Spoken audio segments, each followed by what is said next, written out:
Journaling my trades was hard until I did a few things that I'm going to list out to you in this video. So make sure you watch the video till the end. Okay, the first reason was not having a strong why. Like not having a strong why I should journal my trades was really a big challenge to me. Now let me break it down. Before I started taking journaling seriously, I sat myself down and I asked myself a series of questions. Why am I trading in the first place? Am I seeing trading as a hobby? I'm seeing trading as a business. So I was able to answer that question. And okay, I'm not seeing trading as a hobby, rather I'm seeing trading as a business, right? After answering that question, I was able to ask myself more questions about that. If I'm seeing trading as a business, what are the things I have to put in place that will help me stay long in my business? One of the reasons was taking enough data, getting to know more about the things that I'm doing on a daily basis in my business, right? And now the only way I can do that is by journaling everything. Okay, so I began to see reasons I should journal my trades. I was like, okay, if I'm journaling my trades, what exactly will I benefit from journaling this trade? Like journaling the trades I'm picking and everything. One, is going to help me to know what I'm doing right, what I'm doing wrong. It's also going to help me to know more about my strategy. It's also going to help me to know how I perform each week. I was like, okay, if this is also going to help me to know more about myself, my business, how I'm performing each week, which means each trade I trade or each trade I pick is really important for me to journal it, right? So I was like, okay, it is actually a good reason I should journal my trades. And another reason was I really want to know how I'm performing each week. Like at the end of the week, I really want to know how I'm performing. And the only way I can get data to know how I perform each week is based on the data I've been able to gather throughout that week, right? And it all boils down to what? Journaling. So each trade I pick, I have to journal it. Each trade I pick, I have to journal it. If I pick trade like throughout the week, I have to journal it so that I can have data that I can analyze that week and see how I'm performing that week. And that will also help me to know how my next week is going to look like. So I began to see reasons I should journal my trades.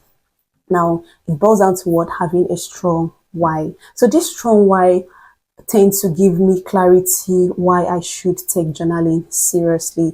Okay, now your own strong why may be different from mine, but I'm just giving you instance what helped me to see journaling as something that is really important. Okay, the second reason I was finding it challenging to journal my trade was overtrading. Now I realized that when I pick a trade, maybe the first time based on my strategy, and it did not play out as anticipated, now I'll feel like I need to go back to the market and take what the market has taken from me, like revenge trading. When I revenge the trade and it turns out to be a losing trade, I will not want to journal it. Okay, like I was going back and forth with this. I was like, oh, overtrading is another thing that is also not going to help me to journal my trades. I had to look out for a way I can eliminate overtrading from my system. Okay, now that was another reason I was finding it challenging to journal my trades. Now another reason was procrastination. Procrastination in the sense that if I pick a trade, if the trade hits my TP or my stop loss, I'll be finding it difficult to go back to my system to document how the trade went and everything. I'm like, okay, I'm going to do it later. I'm going to do it later, and later turns to the next day, and just like that, I will not go back to journal that trade. So procrastination was one of the things that I was seen as a challenge to my journaling. Okay, another reason I was finding it challenging to journal my trades was confusion. Now, when you don't have a clear rules and a clear plan or a strategy you're working with, it tends to be a very big deal to even journal your trade or to even come up with a journal that you are going to use to journal your trades.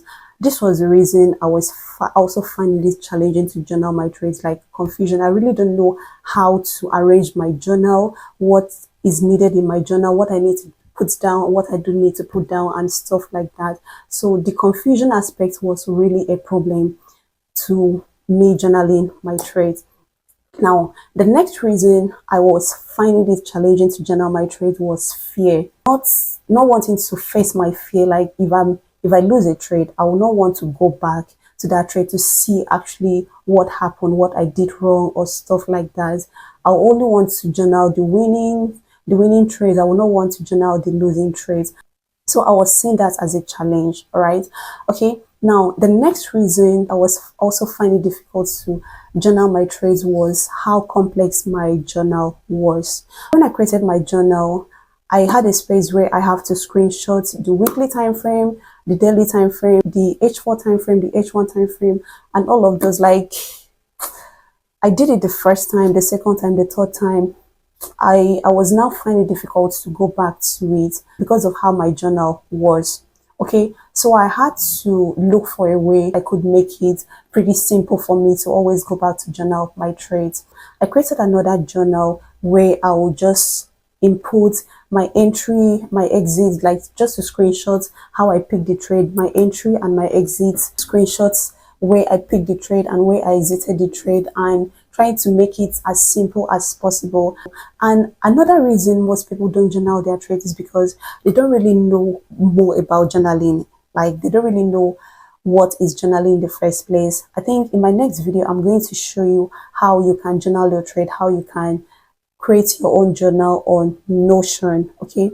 How to make it as simple as possible so that you can also journal your trades, your entry, your exits, your losing trades, and your winning trades. Okay, I'm just sharing the reasons why I was finding it challenging to journal my trades. Your own may be different from mine. Your own reason of not journaling your trades may actually be different from mine. Let me also give some solutions to why you should take your journaling seriously. One, you have to identify your strong why you should journal your trade. Yours may be different from mine. Okay, then the next thing is, if you are overtrading, if overtrading is actually one of the things that is making you not to journal your trades, you have to look out for ways you can balance it, or you can just try to reduce the amount of trades you pick in a day or even in a week. And another thing is, if you don't have a trading plan, if you don't have a clear trading plan, a written down plan, and a strategy that you're working with, even to come up with a journal is going to be a problem, because what are you going to write in your journal, right? What are you going to write in your journal? How are you going to journal the trades? Definitely, you're going to journal it based on your trading plan and your strategy. So if you're able to identify how you want your trading to be, your strategy and everything, this is going to help you to know what's needful, what you should put in your journal, and what you should trash, what is not necessary. Okay, so thank you for watching. I hope this video was helpful. If you're new to my channel, please consider subscribing and like the video. Thank you for watching. See you guys in my next video. Bye.